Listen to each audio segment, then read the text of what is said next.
Fahri Yasin. Eh, Terima kasih banyak atas kehadirannya pada hari ini yang telah menggantikan Bapak Murodi yang karena kondisi kesehatannya.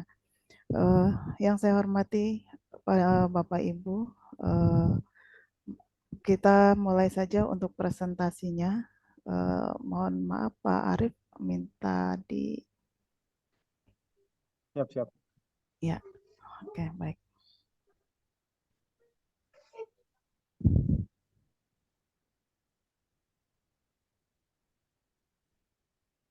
Udah Oke, muncul belum? sudah Pak. Oke, siap. Ya, kami dari kelompok satu akan mempresentasikan tentang tokoh-tokoh pendidikan Islam. Next.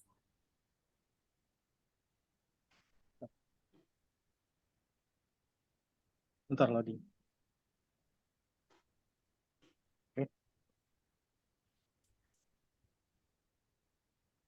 Ya, baik.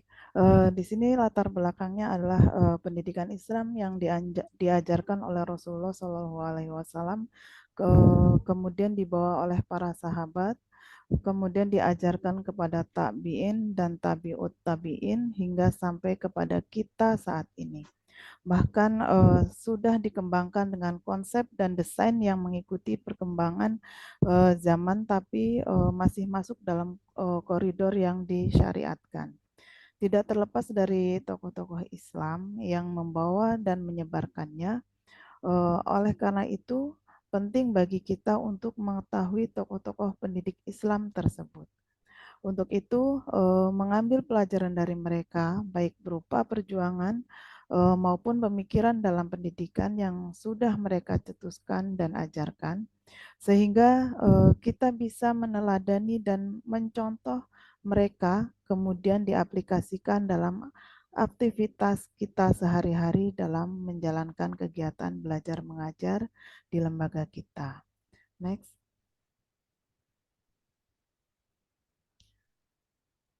Dalam makalah pada hari ini, rumusan masalah yang akan kita bahas yaitu siapa saja tokoh-tokoh pendidikan Islam dan apa pemikirannya dalam pendidikan. Kemudian pengertian tokoh, selanjutnya pengertian pendidikan Islam, pengertian Islam, dan pengertian pendidikan. Next. Adapun tujuan yang akan kita bahas pada hari ini adalah untuk mengetahui siapa saja tokoh-tokoh pendidikan Islam dan apa pemikirannya dalam pendidikan. Untuk mengetahui kemudian untuk mengetahui pengertian tokoh, mengetahui pengertian pendidikan Islam, mengetahui pengertian Islam, dan mengetahui pengertian pendidikan. Baik, untuk pemaparan selanjutnya akan disampaikan oleh Bapak Sanusi. Pada Bapak Sanusi dipersilahkan. Baik, terima kasih Bu Endah. Assalamualaikum warahmatullahi wabarakatuh. Waalaikumsalam. Bapak dosen yang saya hormati dan juga ibu-ibu dan bapak-bapak mahasiswa S2 yang saya muliakan. Di sini saya akan membacakan tentang pengertian pendidikan. Pendidikan adalah suatu proses pembelajaran mengenai pengetahuan dan keterampilan yang bisa dilakukan di mana saja dan kapan saja. Pendidikan dapat diperoleh bagi setiap orang mulai dari ia masih kecil sampai sudah tua, bertujuan mencerdaskan dan mengembangkan potensi pada dirinya. Pendidikan berasal dari bahasa Yunani, yaitu pedagogik, yang bernama ilmu atau menuntun anak. Sedangkan orang Romawi bilang pada masa itu memandang pendidikan sebagai edukari atau mengeluarkan, menentukan tindakan untuk merealisasikan potensi anak yang dibawa hari ke dunia.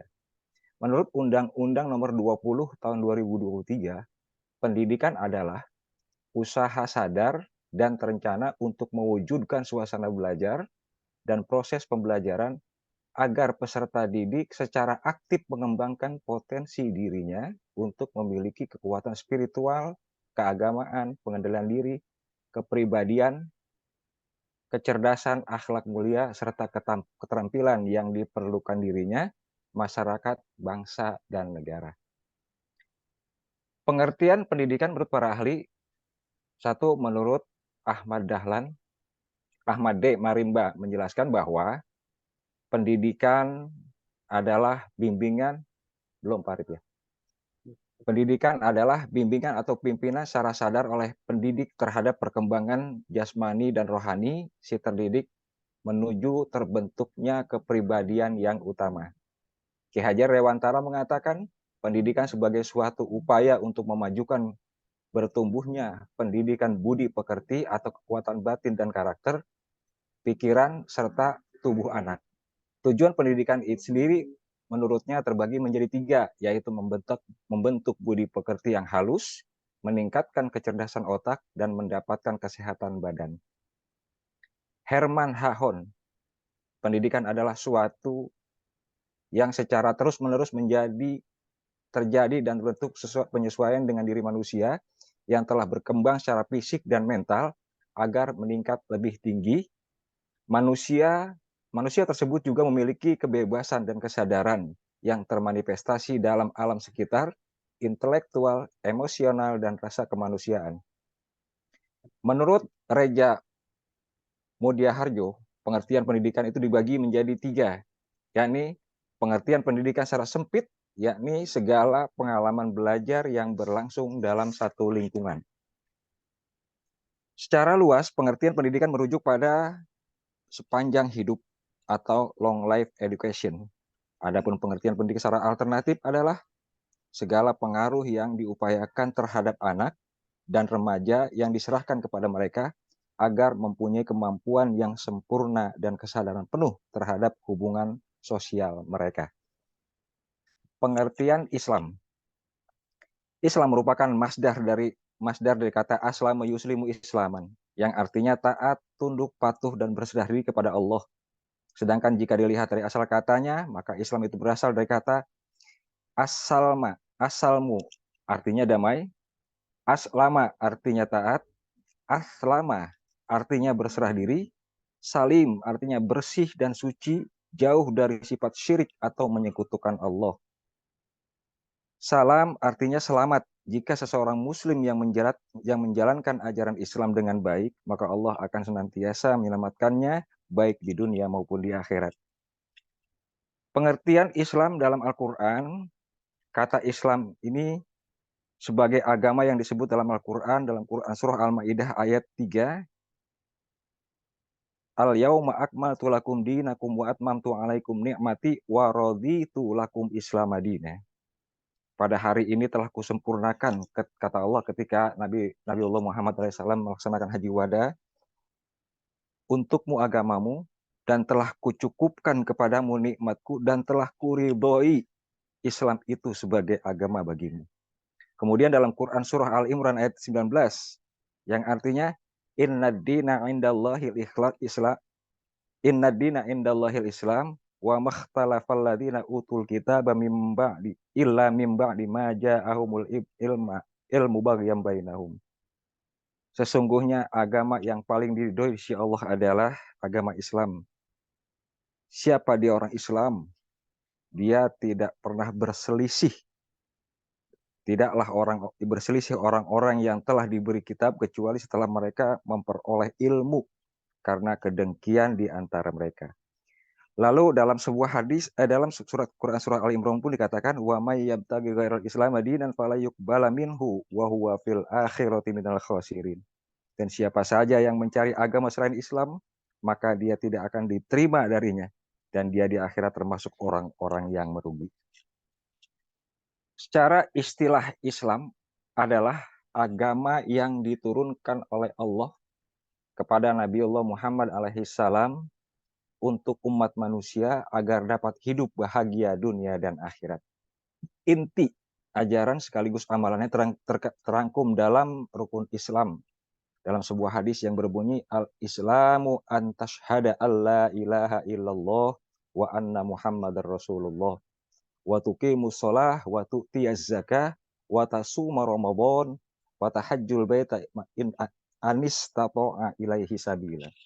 Islam itu adalah engkau bersaksi bahwa tidak ada Tuhan selain Allah dan Nabi Muhammad adalah Rasulullah.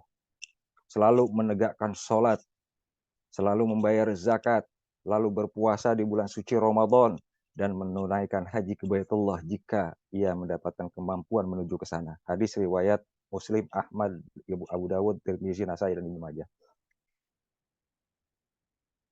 Islam itu, apabila Islam disebutkan sendiri tanpa diiringi dengan iman, maka pengertian Islam mencakup seluruh agama, baik usul atau pokok maupun furu' atau cabang. Masalah akidah, ibadah, keyakinan, perkataan, dan perbuatan. Apabila kata Islam disebutkan bersamaan dengan kata iman, maka yang dimaksud Islam adalah perkataan dan amal-amal lahiriah yang dengannya terjaga diri dari hartanya, baik dia meyakini Islam atau tidak. Sedangkan kata iman berkaitan dengan amal hati. Lanjut, pengertian pendidikan Islam. Pendidikan agama Islam merupakan upaya sadar yang terencana dalam menyiapkan peserta didik untuk mengenal, memahami, menghayati, mengimani, bertakwa, berakhlak mulia, mengamalkan ajaran agama Islam dari sumber utamanya kitab suci Al-Quran dan Al-Hadis, melalui kegiatan bimbingan, pengajaran latihan, serta penggunaan pengalaman. Muhammad Atiyah Al-Brashi, pendidikan Islam adalah at-tarbiyah al-islamiyah, adalah usaha untuk menyiapkan manusia agar hidup dengan sempurna dan bahagia, mencintai tanah air, sempurna budi pekertinya, teratur pikirannya, halus perasaannya, mahir dalam pekerjaannya, manis tutur katanya, baik lisan maupun tulisan. Pendidikan Islam adalah proses penyiapan generasi muda untuk mengisi peranan, memindahkan pengetahuan dan nilai-nilai Islam yang diselaraskan dengan fungsi manusia untuk beramal di dunia dan memetik hasilnya nanti di akhirat. Pengertian tokoh, lanjut Pak. Dalam Kamus Besar Bahasa Indonesia, tokoh berarti orang yang terkemuka dan kenamaan, baik dalam bidang politik, kebudayaan, agama, dan lain sebagainya. Menurut Aminuddin dalam Milawasari 2017, tokoh merupakan pelaku yang membawakan peristiwa dan cerita fiksi, sehingga peristiwa itu mampu menjalin suatu cerita yang utuh, peran yang paling penting terhadap pada fungsi tokoh yang dimainkannya, atau suatu peran tersebut dapat dipahami baik oleh masyarakat maupun pembaca. Tokoh pendidikan Islam. Tokoh pendidikan Islam dapat diartikan sebagai seorang terkemuka atau kenamaan yang berperan dalam dunia pendidikan, khususnya dalam dunia pendidikan Islam. Baik, terima kasih. Untuk selanjutnya, perjalanan Nabi Muhammad SAW akan disampaikan oleh Pak Sugeng. Dari saya, Assalamualaikum warahmatullahi wabarakatuh. Baik, terima kasih Pak Sanusi. Mohon izin dosen dan rekan-rekan sekalian melanjutkan pemaparan materi. Jadi sebelum kita masuk ya ke dalam tokoh-tokoh pendidikan Islam yang nanti akan kami ambilkan ya beberapa tokoh dari luar negeri dan tokoh dari dalam negeri, maka perlu kami sampaikan bahwa di balik ya pemikiran tokoh-tokoh tersebut terdapat poros sentral atau role model yang dijadikan oleh para tokoh tersebut sebagai teladan atau sebagai bahan di dalam mengembangkan ya pendidikan Islam baik di luar negeri maupun di dalam negeri. Dan tidak lain role model tersebut adalah Nabi kita yang mulia Muhammad Sallallahu Alaihi Wasallam.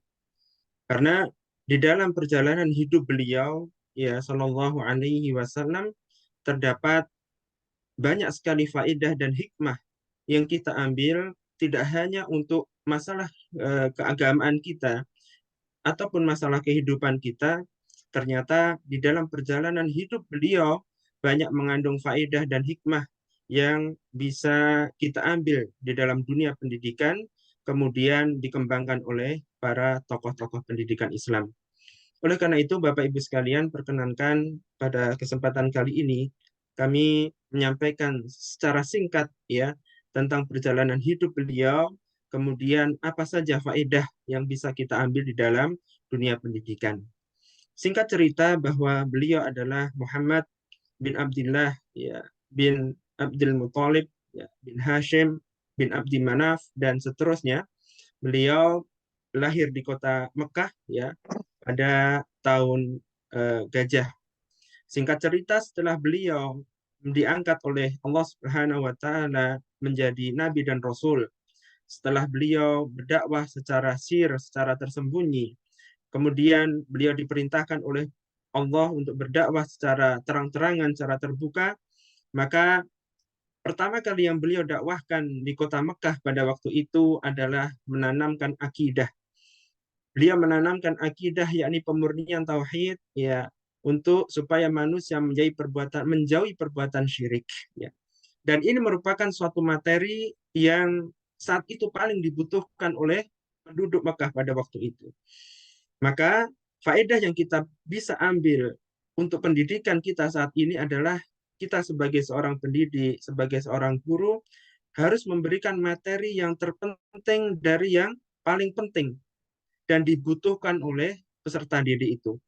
Sehingga yang paling penting ini kita ajarkan terlebih dahulu, baru kemudian nanti hal-hal yang penting lainnya yang akan kita ajarkan. Dan ini dikembangkan konsep ini oleh para tokoh pendidikan Islam tersebut. Kemudian singkat cerita beliau berdakwah di kota Taif ya pada waktu itu. Seperti yang kita ketahui di kota Taif ya, beliau dicaci, dihina, dimaki ya. Bahkan di saat perjalanan pulang ya, setelah beliau berdakwah di kota Taif, beliau dilempari batu ya. Dilempari batu oleh penduduk Taif dan yang paling mengerikan bahwa gigi beliau sampai berdarah karena kena lemparan batu tersebut.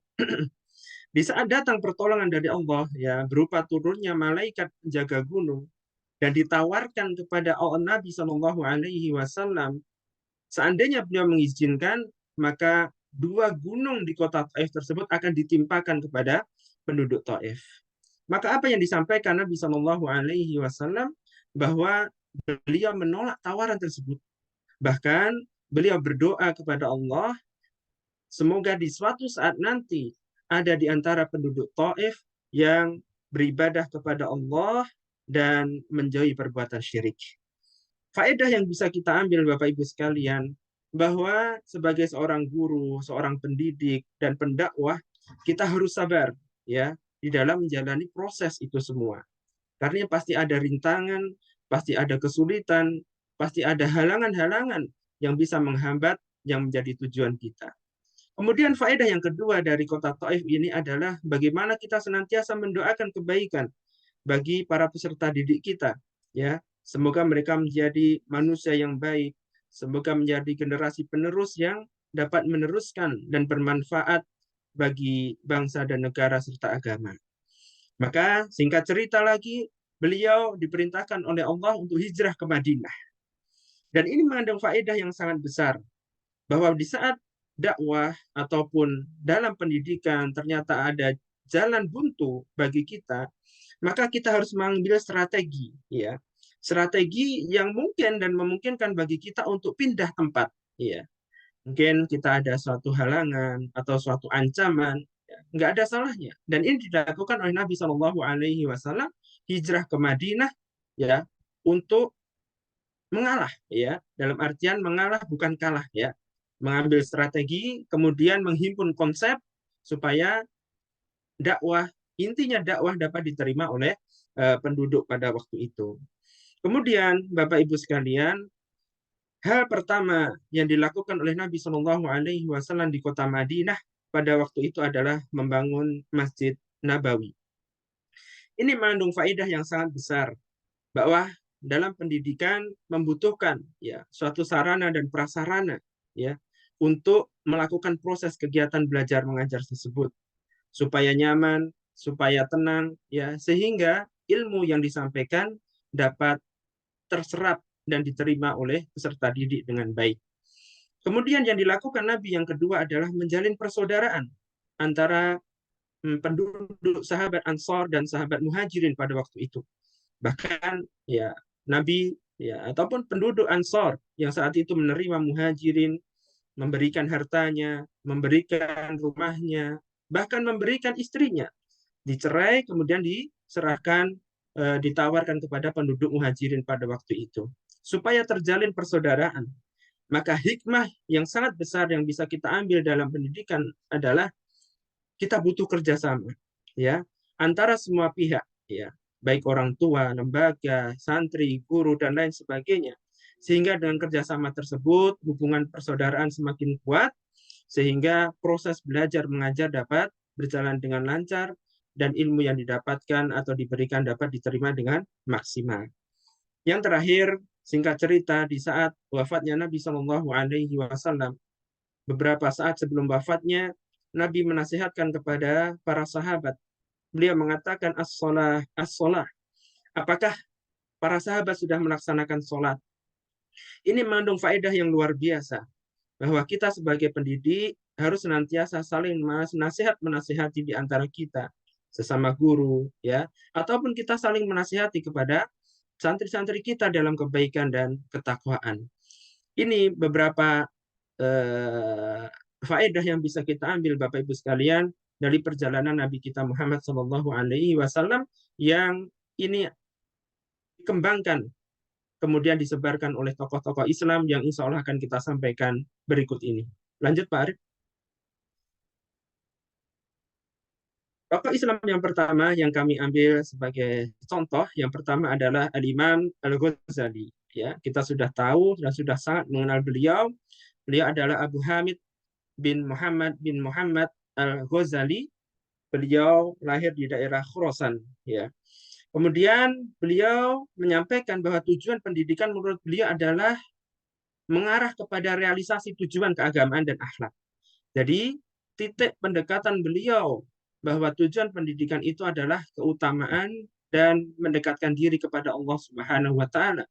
Dan metode yang beliau gunakan adalah dengan metode praktek, ya, mujahadah, pendisiplinan, pembiasaan, serta riyadhah, yakni praktek secara langsung, didukung dengan nasihat-nasihat. Dan tidak kalah penting beliau menyampaikan bahwa dalam dunia pendidikan juga adanya pujian dan hukuman. Apabila seorang santri beliau melakukan suatu kebaikan maka mendapat pujian, maka apabila melakukan suatu kesalahan beliau ada sanksi. Yang itu bisa kita terapkan di dalam pendidikan kita. Kemudian yang kedua, tokoh pendidikan kedua dari luar negeri yang kita ambil contoh adalah Al-Imam Al-Qabasi. Beliau adalah Abu Hasan Ali bin Muhammad bin Khalaf Al-Qabasi. Beliau merupakan penduduk, ya, kota Qairawan, Afrika Utara. Tujuan pendidikan menurut beliau adalah membantu pribadi muslim yang berakhlak mulia. Dan metode yang beliau gunakan untuk mencapai tujuan pendidikan ini adalah menghafal dan melakukan latihan-latihan. Karena titik berat beliau adalah mencetak generasi. Dan yang diajarkan oleh beliau adalah terhadap anak-anak, ya, fokus beliau terhadap anak-anak. Maka dua metode ini, yakni melakukan hafalan, kemudian melakukan latihan-latihan, dan ini kata beliau dapat mendukung pembelajaran dan didukung dengan materi-materi nasihat serta bimbingan supaya peserta didik tersebut memiliki akhlak dan memiliki akhlak dan budi pekerti yang mulia. Kemudian yang ketiga, tokoh pendidikan dari luar negeri yang ketiga adalah Syekh Ahmad Surkati. Dan ini ulama yang sudah sangat kita kenal, walaupun beliau berasal dari daerah Sudan, ya. Beliau adalah Ahmad bin Muhammad Surkati Al-Kharaj Al-Ansari. Beliau berasal dari Sudan, tapi beliau mengembangkan dakwahnya di Indonesia, ya. Setelah beliau di sana, kemudian hijrah ataupun belajar di Mekah, singkat cerita, beliau pergi ke Indonesia dan mendirikan organisasi yang sudah kita kenal, yakni Perhimpunan Al-Irsyad, ya. Di situ menurut Syekh bahwa tujuan pendidikan hakikatnya adalah untuk melindungi manusia dari keangkuhan dan keterbelakangan sebagai makhluk Allah yang ditugaskan sebagai khalifah di dunia ini. Dan kurikulum atau metode yang beliau gunakan ada 3, ya, bidang pengetahuan, yakni bahasa, kemudian agama Islam, dan kemudian pengetahuan umum. Dalam konsep ini dapat disimpulkan bahwa kurikulum yang beliau gunakan dalam mengembangkan ajaran agama Islam ini adalah integrated kurikulum, yakni perpaduan antara ilmu agama dan ilmu umum. Ini dari saya. Untuk selanjutnya pemaparan akan disampaikan oleh Pak Arif untuk tokoh-tokoh selanjutnya. Silakan Pak Arif. Terima kasih. Baik, terima kasih Pak Sugeng. Assalamualaikum warahmatullahi wabarakatuh. Baik, teman-teman, saya melanjutkan pemaparan dari kelompok saya. Selanjutnya yaitu tokoh pendidikan Islam dari luar negeri. Yang terakhir adalah yaitu Hasan al-Banna. Hasan al-Banna adalah Al-Imam Al-Syahid Hasan bin Ahmad Abdurrahman al-Banna, atau biasa disebut dengan Hasan al-Banna. Beliau lahir pada tahun 1906 Masehi di kota Mahmudiyah, sebuah kota yang dekat dengan kota Iskandaria. Beliau wafat pada tahun 1949 Masehi. Beliau menyatakan bahwa dasar pendidikan adalah Al-Quran dan Sunnah Rasul, serta Sirah As-Salaf, As-Sahih. Beliau menyatakan bahwa tujuan pendidikan Islam dapat dirumuskan sebagai berikut. Menjelaskan hubungan manusia dengan Allah sebagai pencipta alam semesta. Kemudian menjelaskan posisi manusia di antara makhluk lain dan tanggung jawab dalam kehidupan ini. Menjelaskan hubungan manusia dengan masyarakat dan tanggung jawabnya dalam tatanan hidup bermasyarakat. Menjelaskan hubungan manusia dengan alam dan tugasnya, dan mengetahui hikmah penciptaan dalam rangka memakmurkan alam semesta. Selanjutnya, kita masuk ke tokoh pendidikan dalam negeri. Salah satunya adalah Kiai Haji Ahmad Dahlan. Beliau adalah beliau lahir di Kauman, Yogyakarta pada tahun 1868 Masehi dan meninggal pada tahun 1923 Masehi. Beliau berasal dari keluarga yang alim dan berpendidikan. Beliau pendiri organisasi Muhammadiyah. Secara umum, ide pembaharuan Kiai Haji Ahmad Dahlan dalam pendidikan dapat diklasifikasikan kepada 2 dimensi, yaitu berupaya untuk memurnikan ajaran Islam dari khurafat, tahayul, dan bid'ah yang selama ini telah bercampur dalam akidah dan ibadah umat Islam.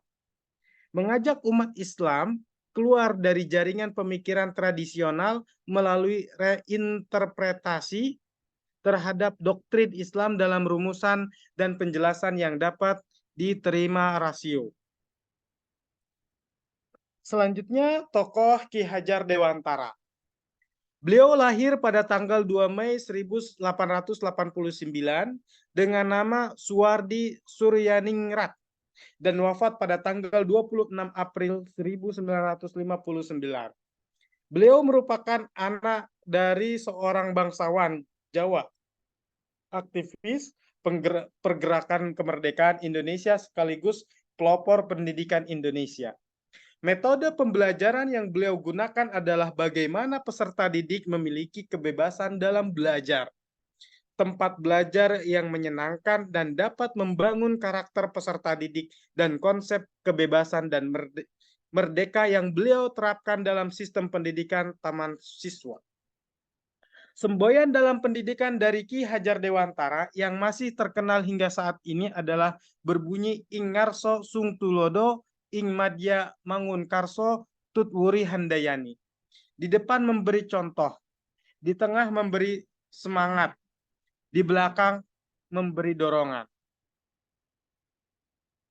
Selanjutnya, tokoh pendidikan adalah Kiai Haji Hasyim Asy'ari. Beliau adalah seorang tokoh, ya, nama beliau adalah Muhammad Hashim Asy'ari bin Abdul Wahid bin Abdul Halim. Lahir di Jombang pada tanggal 24 Zulqa'dah 1287 Hijriah atau 25 Juli 1871 Masehi. Dan beliau wafat di Jombang pada tanggal 25 Juli 1947 Masehi pada usia 79 tahun. Beliau pendiri organisasi kemasyarakatan Nahdlatul Ulama. Salah satu buku karya beliau yang monumental tentang pendidikan adalah kitab Adab Al-Alim wa al-Muta'allim fi ma yahtajil al-Muta'allim fi ahwal ta'lum wa ma yataqaf al-muallim fi maqamat ta'limi. Dalam buku tersebut, selain membahas permasalahan akhlak atau etika, juga dibahas ilmu lainnya, sebagaimana keahlian beliau tentang ilmu hadis. Dalam buku tersebut terdapat 8 bab yang bisa dikelompokkan ke dalam 3 kelompok pembahasan, yaitu signifikansi pendidikan, tugas dan tanggung jawab seorang murid, dan tugas dan tanggung jawab seorang guru. Selanjutnya adalah kesimpulan. Dari beberapa pemaparan tadi dapat kita simpulkan bahwa satu, para ahli telah mengidentifikasikan pengertian dari pendidikan Islam dan pendidikan Islam serta tokoh pendidikan Islam. Dalam setiap kisah perjalanan hidup Nabi Muhammad SAW terdapat hikmah dan perjalanan yang berharga untuk dijadikan rujukan dalam pendidikan Islam. Para tokoh pendidikan Islam baik dari luar maupun dalam negeri telah mencontohkan serta mengembangkan ajaran dalam pendidikan yang telah diajarkan oleh Nabi Muhammad SAW dengan konsep dan metode yang dibutuhkan sesuai dengan perkembangan zaman. Terakhir, dengan mengetahui tokoh pendidikan Islam dan pemikiran mereka dalam pendidikan, diharapkan bisa dicontoh dan diteladani oleh semua pendidik dalam mengembangkan pendidikan di lembaga masing-masing, khususnya dan di Indonesia pada umumnya. Sekianlah pemaparan dari kelompok kami. Saya kembalikan kepada moderator Bu Endah. Kami persilahkan. Baik, terima kasih. Alhamdulillahirrahmanirrahim. Terima kasih kepada Bapak Sanusi, Bapak Sugeng, kemudian Bapak Arif yang telah memaparkan tentang tokoh-tokoh pendidikan Islam. Baiklah, untuk selanjutnya kita menuju ke tanya jawab atau bisa memberikan tambahan kepada Bapak Ibu, dipersilahkan. Saya Bu ya. Baik, ya Pak Soleh. Ya. Assalamualaikum warahmatullahi wabarakatuh. Waalaikumsalam. Ya. Sungguh luar biasa pemaparannya ya tentang pendidikan tokoh-tokoh pendidikan Islam. Tokoh-tokoh pendidikan Islam ya. Ya dari saya menyimak dari awal sampai akhir semuanya mantap luar biasa. Ya. Yang perlu kita pikirkan nih bagaimana semua ide-ide brilian para tokoh-tokoh kita yang tadi kita paparkan bersama, apalagi dari Pak Sugeng yang luar biasa itu. Pemaparannya sungguh luar biasa ya. Kita mengejawantahkannya dalam sekolah ya. Mungkin ini semua konsep-konsep ini akan tidak ada artinya kalau hanya cuma kita dengar. Nah, mungkin ini menjadi diskusi kita bersama gitu ya. Bagaimana nih semua ide-ide yang mulia dan brilian ini dan teruji ini dapat kita terapkan di sekolah. Ya. Apakah perlu kita memasukkan ke dalam kurikulum? Karena kalau sifatnya serasa, kalau hanya sifatnya individual, Bu, ini serasa hanya jadi wacana aja. Tidak ada goalnya kayak seperti itu. Ya. Apalagi kita kan kalau lihat pertemuan kita sebelumnya gitu, kayak ceritanya Pak Arif gitu ya. Ada anak yang ikut keagamaan agama orang lain. Ini kan satu bukti nyata bahwa konsep pendidikan Islam yang mulia ini jauh panggang dari api, kita terapkan di sekolah kita masing-masing gitu. Jadi menurut pandangan saya ini, ya ini mohon maaf ya, ya kalau hanya sebatas wacana kita hanya sebatas omongan mungkin tidak ada goalnya. Ya, apakah nanti ini kita mendesak mungkin yang paling dekat kurikulum kali ya. Tentu yang paling jauh mungkin dinas terkait gitu. Wabil khusus untuk muslimin. Kalau orang non muslim malah kita nggak pikirkan. Kira-kira itu Bu, Baik, tanggapan dari saya ya. Kurang lebih mohon maaf, saya ucapkan mantap luar biasa nih pemaparannya. Terima kasih. ya, baik Pak. Terima kasih Pak Saleh untuk pertanyaannya. Kita tampung dulu ya Bapak Ibu. Untuk selanjutnya, mangga silakan. Barangkali ada yang mau bertanya lagi. Atau untuk pertanyaan selanjutnya, mangga.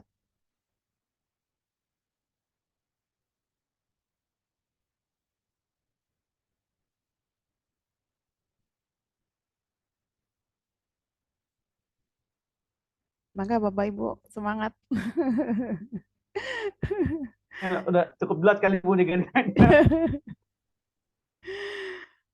Baik, kalau bagaimana kalau kita mulai saja dijawab terlebih dahulu ya Pak ya, biar mungkin nanti akan ada yang menyusul kembali. Baik, untuk pertanyaan Pak Soleh itu bagaimana semua ide berlian dari tokoh-tokoh yang sudah dipaparkan tadi dapat diterapkan di sekolah. Mangga Bapak Sugeng, Pak Arif, atau Pak Sanusi barangkali mau menanggapi pertanyaan Pak Soleh. Sanusi, silakan. Baik, terima kasih Pak Sugeng dan juga Ibu Moderator. Pertanyaan tadi dari Pak Soleh, kalau saja mungkin semua ide-ide yang disampaikan oleh para tokoh-tokoh pendidikan itu tidak kita terapkan di sekolah, itu mungkin ya buat apa ada ide tersebut? Atau artinya bagaimana mungkin ke depan generasi kita akan bisa mengikuti jejak langkah beliau? Sebenarnya tanpa kita sadari, khususnya ya di pendidikan yang berlabelkan Islam, contohnya seperti madrasah ibtidaiyah, madrasah sanawiyah, madrasah aliyah, itu secara otomatis sudah kita memasukkan materi-materi pelajaran yang berdasarkan pada tokoh-tokoh tersebut. Begitu juga tentang masuk di sekolah-sekolah umum dan lain sebagainya. Karena semuanya materi-materi kurikulum yang sekarang ini sudah kita laksanakan, termasuk bahkan mungkin Merdeka yang sekarang ini sudah mulai kita laksanakan, ini nggak lepas dari para nggak lepas dari ide-ide para tokoh-tokoh yang kita lakukan. Contohnya ya mungkin kayak pendapat dari Ki Hajar Dewantara, juga dari yang lain-lainnya juga semuanya. Ini semuanya sudah kita laksanakan kalau menurut saya ya. Karena apa? Karena semuanya ini semuanya ini artinya berfokus pada satu, pada tarbiyah, akhlak dan lain sebagainya. Itu semuanya khususnya dari para dari para tokoh-tokoh Islam itu semuanya bermuara kepada acuan Al-Qur'an, hadis dan juga pendapat pendapat ijma dan qiyas. Jadi intinya kalau menurut saya sementara ini, selama ini kita sudah melaksanakan apa yang sudah dicetuskan oleh para tokoh-tokoh Islam tersebut. Baik, terima kasih. Baik, terima kasih Pak Sanusi. Ada yang mau menambahkan lagi? Monggo silakan Bapak. Ya, menambahkan Bu Endah. Ya. Ya, mungkin yang dimaksud Pak Soleh ini mungkin ada beberapa sekolah gitu ya yang belum menerapkan pemikiran mereka gitu ya Pak Soleh ya. Sehingga kejadian-kejadian yang tadi disebutkan kok bisa terjadi gitu ya. Iya, memang kalau menurut saya sih kalau kita mau melangkah atau terlalu jauh ke pihak terkait tadi, saya kira juga terlalu berat Pak Soleh ya. Atau mungkin kita datang silaturahim bawa beras, bawa buah gitu ke sana kalau bisa. Ya. Tapi minimal, insya Allah ya kita bisa melakukan di lembaga kita masing-masing, mungkin gitu Pak Soleh ya. Dengan kemudahan-kemudahan yang ada, ya terkait dengan sistem formal atau PKBM, yang di situ banyak sekali kemudahan bagi kita untuk mengembangkan dan menjalankan pemikiran-pemikiran tadi. Insya Allah itu merupakan satu jalan tersendiri ya bagi kita supaya perkembangan pendidikan Islam sebagaimana yang disampaikan tokoh-tokoh tadi bisa kita jalankan di lembaga kita masing-masing. Itu menurut saya ya, maksudnya ya kita jalankan dulu di lembaga kita sebelum nanti kita melangkah ke lebih lanjut. Karena kalau sudah ada kemudahan seperti ini ya tinggal kita memanfaatkan saja ya, termasuk dengan PKBM tadi kan di situ banyak sekali kemudahan yang masalah kurikulum kita tidak terlalu terikat gitu ya. Kemudian masalah materi ataupun metode apa yang kita lakukan juga tidak terlalu terikat dan dikekang oleh aturan dari pihak terkait. Maka dengan kemudahan ini insya Allah ya kita bisa mengembangkan itu semua. Itu dari saya Pak Soleh. Mungkin dari lainnya Pak Arif silahkan.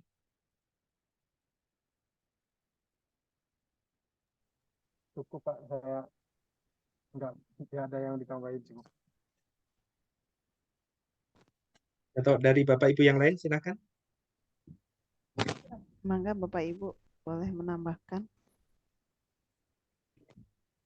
Bu Vita sudah buka suara. Mangga Bu Vita. Pak Sabirin juga udah. Nah ini Pak Sabirin, ayo Pak Sabirin. Suaranya Suaranya ini udah punya ide-ide hot ya. Kangen hotnya nih.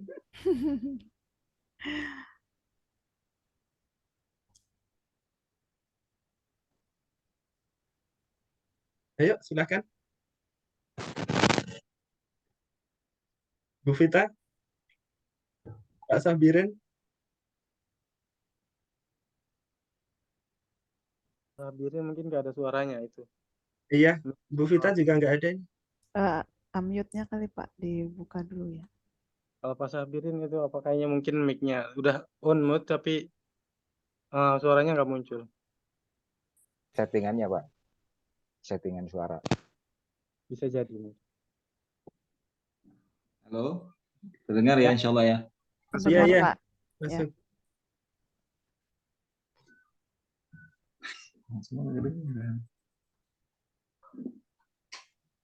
Terdengar Pak suaranya Pak. Mangga.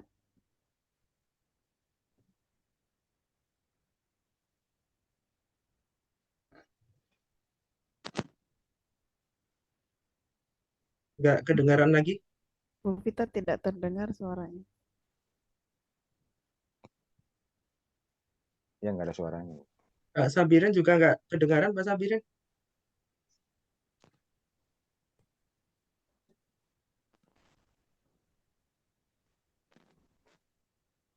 Atau Pak Mungkin Iwan barangkali mau menambahkan Pak Iwan, mangga. Ya, siapa ini? Pak Rizal mau menambahkan.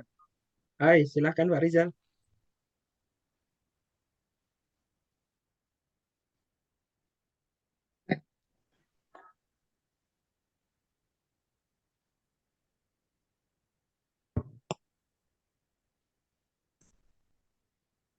Udah ngantuk.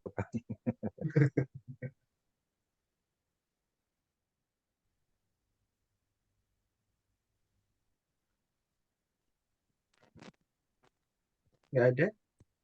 Nggak kedengaran Pak Sugeng suara saya? Udah Bu, udah Nah, jelas. Ya, Alhamdulillah.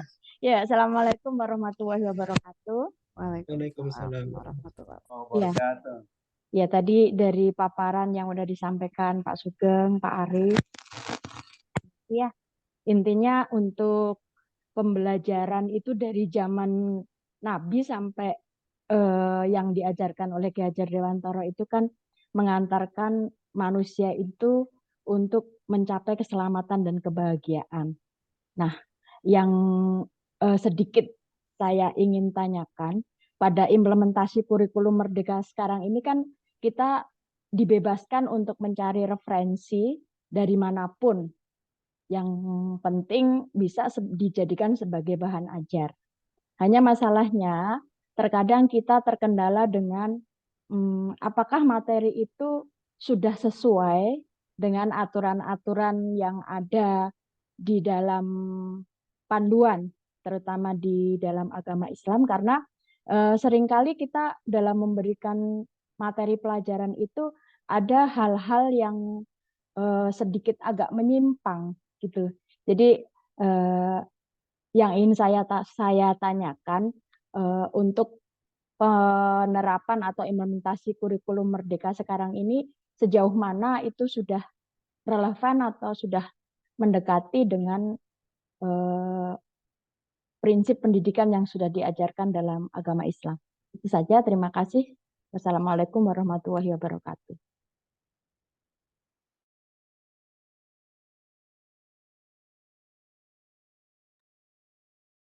Pak Sanusi.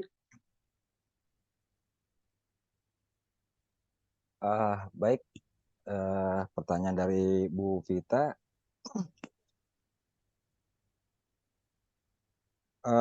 Materi-materi yang sudah dilaksanakan di sekolah itu apakah sudah sesuai atau sudah relevan atau tidak? Bagaimana implementasinya? Mungkin gitu maksudnya Bu ya. Nah, saya rasa kalau untuk full sempurna itu belum untuk kita di Indonesia dengan adanya berbagai macam perubahan dari satu kurikulum ke kurikulum yang lain, tetapi semua kurikulum yang diterapkan di Indonesia itu adalah semuanya mengacu kepada pendapat-pendapat, ide-ide dan konsep-konsep dari para tokoh-tokoh pendidikan, baik tokoh lokal maupun tokoh dari luar. Adapun kesempurnaan itu semuanya ada dari revisi-revisi yang terus dikaitkan dengan perkembangan kurikulum sesuai dengan kondisi zaman yang ada. Kalau menurut saya seperti itu. Jadi bagaimana kita mengimplementasikannya?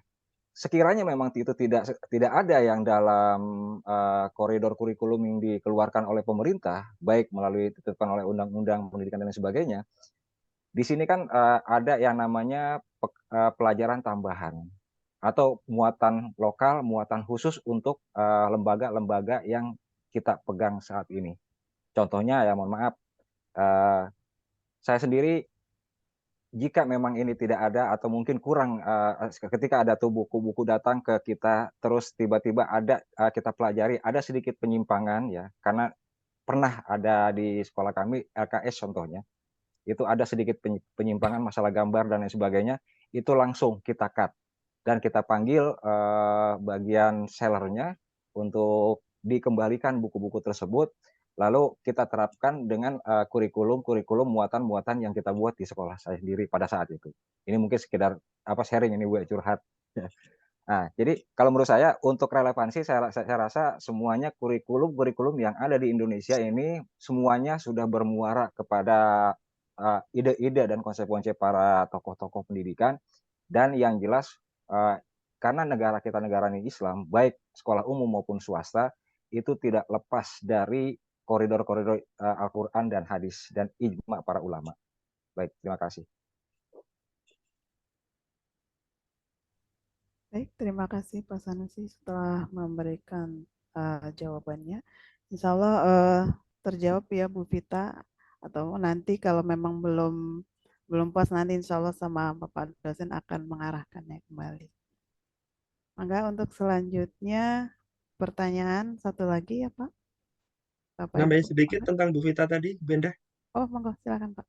Iya, tadi Bu Vita itu ya khawatir ya nanti materi yang disampaikan ada penyimpangan gitu ya Bu Vita ya. Kita di sini mungkin ngadain workshop gitu Bu. Mahasiswa MTP UIA angkatan ini gitu. Kita bikin materi bareng-bareng gitu ya. Proyek Supaya Pak, proyek. iya proyek ini sangat setuju ya silakan. loh sudah didukung Pak Nah, dosen itu. tambah Omega Pak. Iya, Ongkos menambah gaji. iya, baik. Mungkin itu tambahan saja. Oke, mungkin cukup Pak ya. Ya, Baik Pak. oke.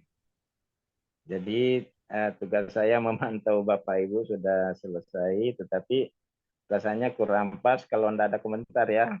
Ya, jadi mungkin saya selalu berpikir sinkronisasi supaya terintegrasi ilmu umum dengan ilmu agama. Nah, saya kira pendidikan Islam itu adalah merupakan bentuk integrasi dari ilmu dan agama. Tentu agama yang dimasukkan di sini adalah Islam itu sendiri. Tidak mungkin kita berkaca pada agama lain, tetapi ada prinsip-prinsip universal yang tadi dikatakan bahwa kalau Islam tidak dikaitkan dengan iman, itu berarti secara keseluruhan. Karena semua orang, semuanya mau selamat ya, mau selamat dunia dan akhirat. Kecuali yang ateis itu ya memang tidak ada akhir dipikir. Kalau yang agama lain yang namanya samawi itu masih berpikir tentang after. Artinya masih berpikir tentang ada kehidupan yang kekal abadi setelah melewati dunia ini. Nah, itulah yang barangkali perlu kita komparasikan antara pendapat-pendapat yang berkaitan dengan pendidikan Islam. Jadi yang jelasnya kalau kita mengacu kepada undang-undang, definisi pendidikan itu kan sudah kelihatan sekali Islaminya ya, karena di situ ada bukan saja kedewasaan dalam arti intelektualnya, tetapi itu juga dibarengi dengan persoalan akhlak dan ketakwaan kepada Allah Subhanahu wa taala. Jadi kata kunci ketakwaan kepada Allah Subhanahu wa taala itu merupakan sesuatu yang bahwa pendidikan yang kita lakukan ini bukan hanya berguna di dunia, tetapi juga berguna selama-lamanya setelah kita meninggalkan dunia yang fana ini. Nah, itu yang pertama. Kemudian yang kedua, dari sisi tokoh. Nah, tokoh itu kan kalau kita klasifikasi, ada tokoh yang kaitannya dengan keimanan ya. Kenapa dikatakan keimanan? Karena kita tidak merasakan bersama dengan tokoh itu. Ya, makanya itu mahwal iman. Al-iman adalah mengucapkan ya, mempercayai amantu billahi wa malaikatihi wa kutubihi wa rusulihi. Kemudian tentang kadar dan kadar. Jadi untuk kita semua itu iman itu memang perspektifnya gaib semua Pak ya.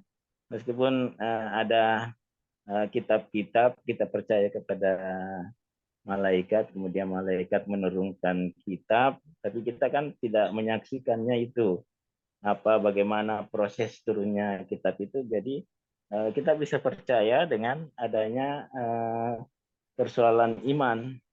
Makanya itu berbeda antara rukun Islam dan rukun iman. Ya termasuk rasul-rasul. Karena rasul itu bukan hanya Nabi Muhammad SAW yang kita percayai, tetapi termasuk rasul-rasul sebelumnya, termasuk tokoh-tokoh yang disebutkan di dalam Al-Quran yang berkaitan dengan pendidikan. Nah, tokoh yang ada di dalam pendidikan yang tidak sempat disebut oleh teman-teman itu misalnya antara lain Luqmanul Hakim ya. Luqmanul Hakim itu bagaimana proses mendidik anak-anak mereka dengan prinsipnya la tusyrik billah. Jadi dengan prinsip bahwa mereka tidak bisa menyekutukan Allah Subhanahu wa taala. Nah, saya kira banyak tokoh-tokoh termasuk tokoh-tokoh ibarat misalnya di dalam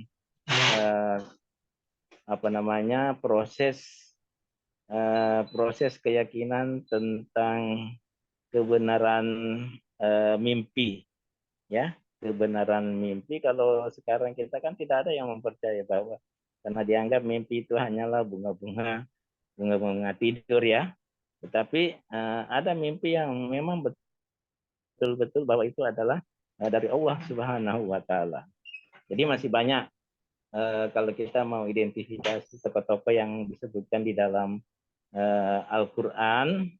Yang jelas tadi ada Nabi Muhammad SAW, bahkan ada satu surah di dalam Al-Qur'an ya, yang dinamai dengan surah Muhammad. Ya, ada Ibrahim, ada Yusuf dan lain-lain sebagainya. Jadi itu merupakan tokoh di mana tokoh itu dasarnya adalah keimanan, bukan dengan dasar ilmiah ya. Kalau ilmiah kan harus bisa diukur, harus bisa diraba, ada jejak tulisannya. Kalau sekarang istilahnya ada jejak digitalnya dan lain-lain sebagainya. Nah, oleh karena itu tokoh yang memang kita masukkan di dalam RPS itu adalah tokoh-tokoh baik di tingkat lokal maupun di tingkat nasional dan bahkan tingkat internasional ya, seperti Hasan Al-Banna. Kalau di tingkat lokal mungkin seperti Hasan Langgulung, ada Ki Hajar Dewantoro, Ahmad Dahlan dan lain-lain sebagainya. Nah, kalau untuk tokoh-tokoh yang dari Timur Tengah ada Atia Al-Abrasi dan lain-lain sebagainya. Itu kan jadi bahkan sudah ada karangan bukunya ya. Nah, sekarang yang jadi analisis bagi kita ini, yang perlu kita ini adalah bagaimana mengcompare antara tokoh-tokoh yang bukan Muslim dan tokoh-tokoh yang Muslim. Karena kalau kita klasifikasi secara klasifikasi ilmiah atau klasifikasi hasil penelitian atau temuan-temuan, maka di dalam pendidikan itu kan ada aliran pendidikan yang ada konvergensi, ada empirisme, dan lain-lain sebagainya. Nah, kebetulan kalau kita klasifikasi dari tokoh-tokoh Islam itu kan kebanyakan masuk di konvergensi ya. Artinya memadukan antara potensi yang dimiliki oleh anak dan dipadukan oleh lingkungan yang membentuk anak itu sendiri. Ya, itu kan jelas itu kalau teori tabula rasa atau yang berkaitan dengan behaviorisme, itu dianggap bahwa proses pendidikan itu lahir setelah manusia lahir. Ya, kalau dalam Islam kan ada pra-education, artinya ada pendidikan sebelum lahir, mulai dari memilih jodoh, ya kriterianya jodoh yang dipilih, tunkihul mar'ah li arba'in dan misalnya dan seterusnya, itu kan sudah pendidikan. Kalau dalam adat Jawa itu ada bibit, ada bobot, ada bebek dan lain sebagainya.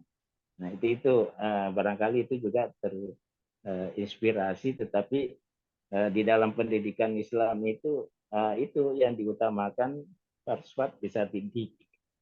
Artinya yang diutamakan itu adalah masalah agama. Jadi karena persoalan kecantikan itu bisa berubah, persoalan apa namanya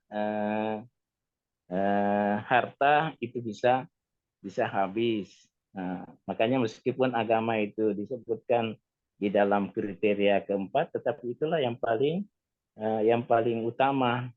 Nah, itu adalah nilai-nilai termasuk nilai-nilai pendidikan Islam yang bedanya ada yang kalau yang nativisme ya ada Islamnya juga karena mempercayai potensi atau fitrah yang ada pada diri manusia.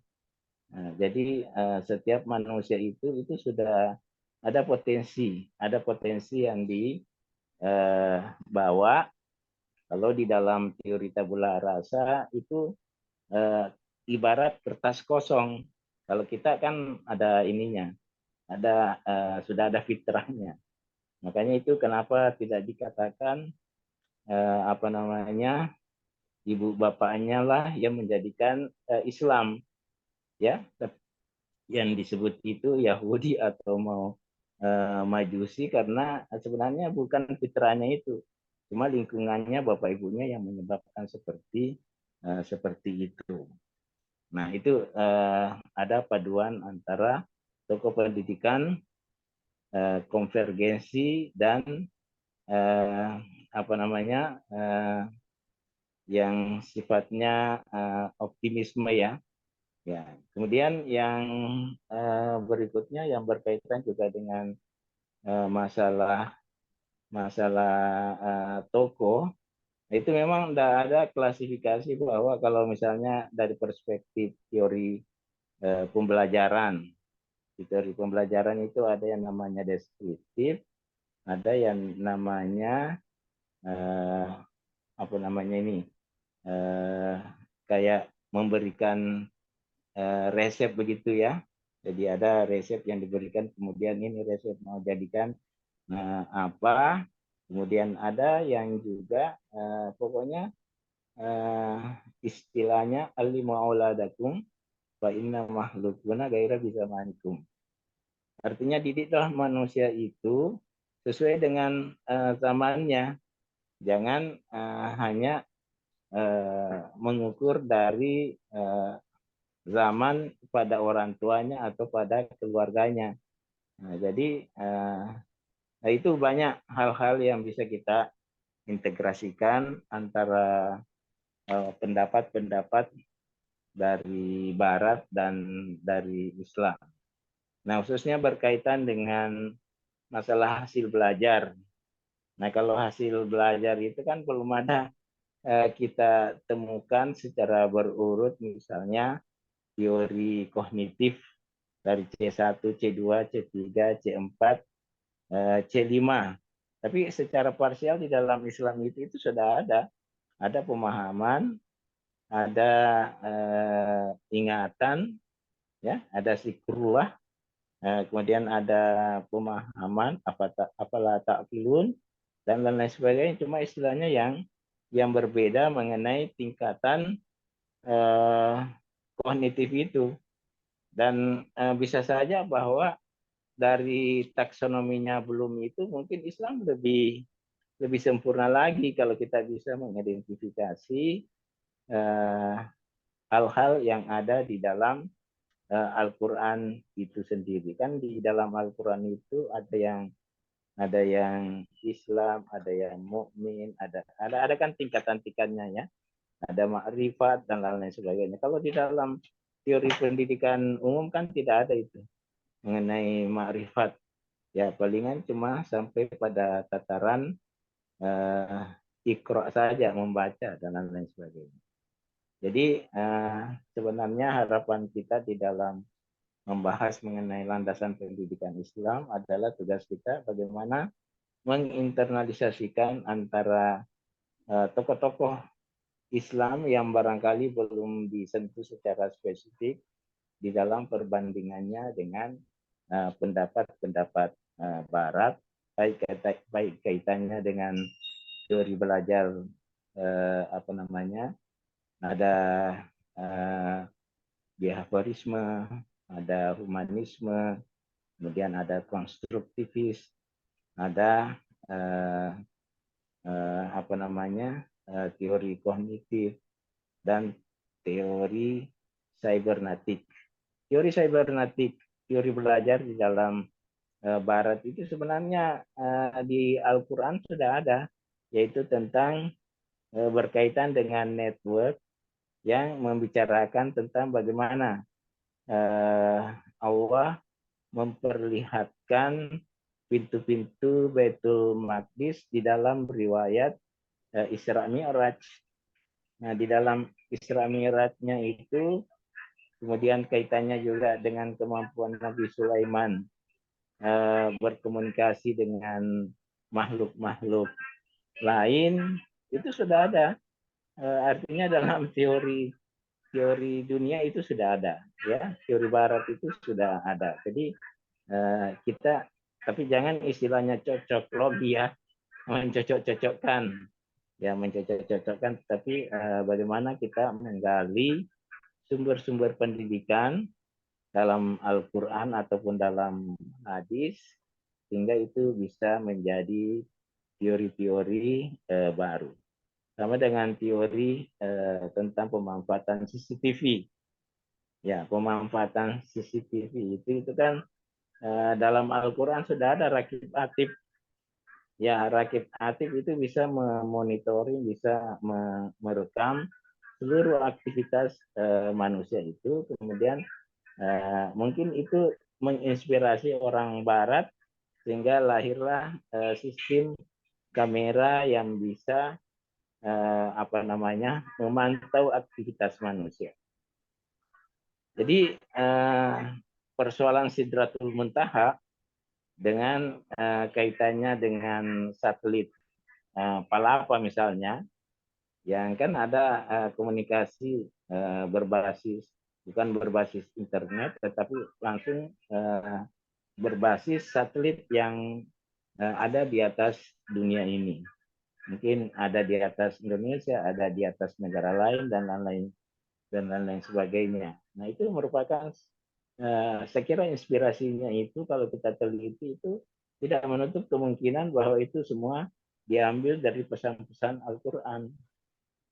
Oleh karena itu, saya kira landasan pendidikan Islam ini perlu kita mengkaji, jangan dikaji secara parsial, tapi kita coba mengkoneksikan dengan apa yang ada di ini. Karena memang Allah mengatakan tafakkaru fi khalqillah wala tafakkaru fi zatillah.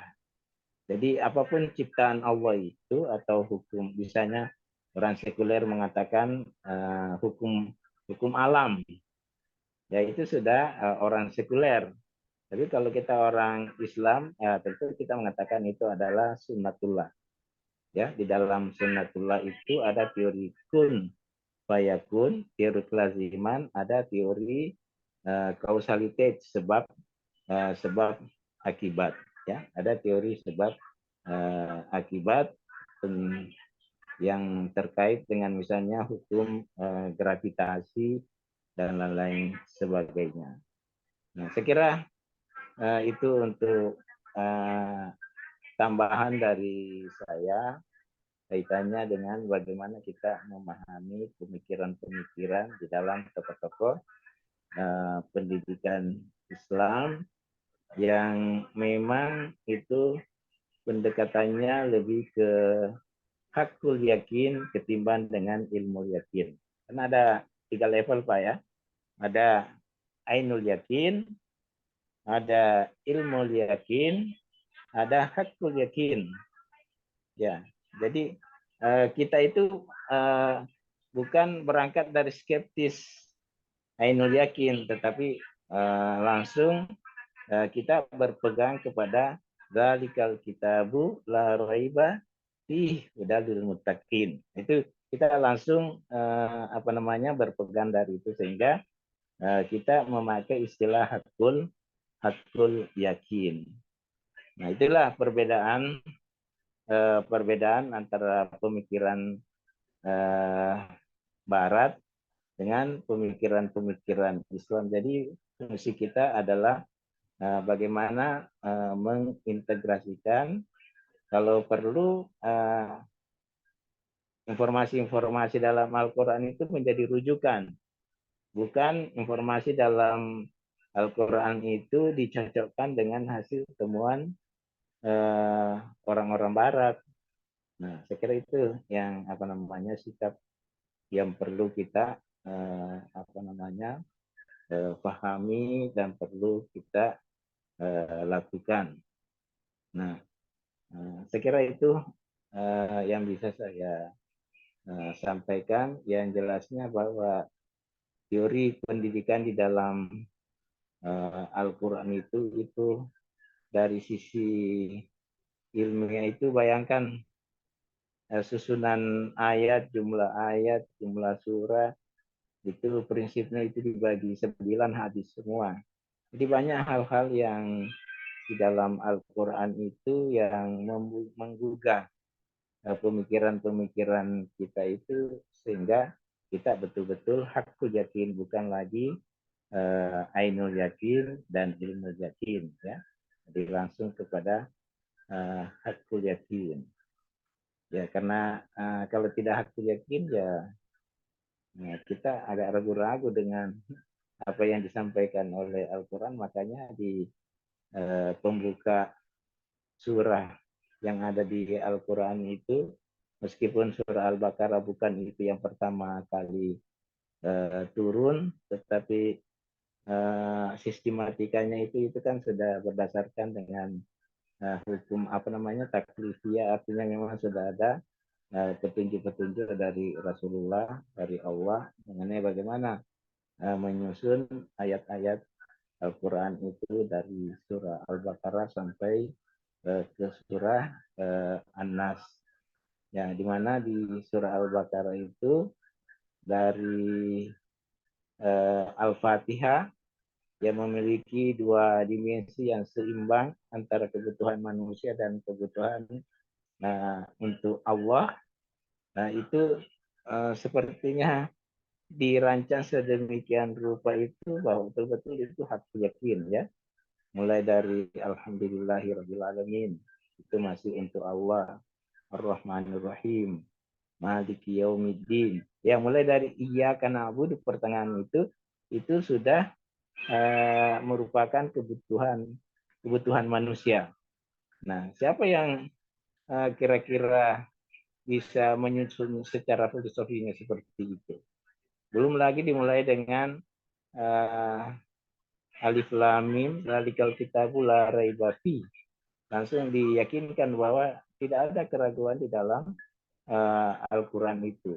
Hudal lil muttaqin. Ya. Jadi hudal lil muttaqin itu memang diperuntukkan untuk alladzina yu'minuna bil ghaib. Itu ada kata-kata bil ghaib.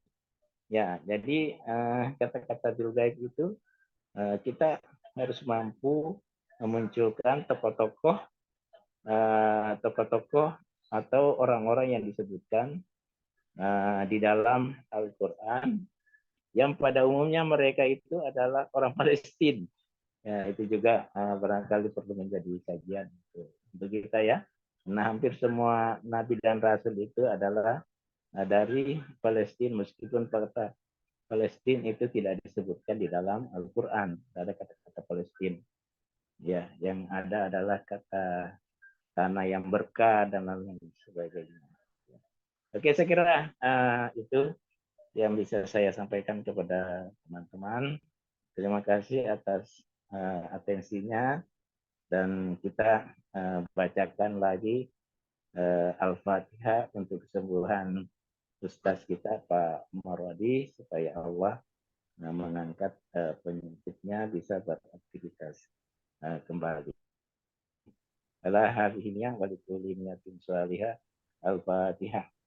Bismillahirrahmanirrahim. Alhamdulillahirabbil alamin, arrahmanirrahim, maliki yaumiddin. Iyyaka na'budu wa iyyaka nasta'in. Ihdinas siratal mustaqim. Shiratal ladzina an'amta 'alaihim ghairil maghdubi 'alaihim waladdallin. Demikian, terima kasih atas atensi teman-teman. Mari kita tutup perkuliahan ini dengan sama-sama membaca hamdalah. Alhamdulillahirrahmanirrahim. Alhamdulillahirrahmanirrahim. Assalamualaikum warahmatullahi wabarakatuh. Waalaikumsalam Waalaikumsalam warahmatullahi warahmatullahi wabarakatuh. wabarakatuh. Terima kasih, Terima Pak. kasih, Pak. Terima kasih Kasih, Pak Pak. dosen. Izin pamit ya, keluar ya. Ya, Pak. Ya, Pak. Teman-teman, untuk Ya. filsafat hari Senin jam 6:30, jam 18.30. Alhamdulillah. Ya. Siap, Pak. Ya, Baik, Pak. usap-usap dada aja. Oke, sip. Terima kasih, saya mau langsung live, mau kondangan. Iya, izin Oke, live ya makasih. Bapak Ibu Oke, sekalian. Bapak Terima Ibu. kasih. Amit semuanya Assalamualaikum Bapak Ibu. warahmatullahi wabarakatuh.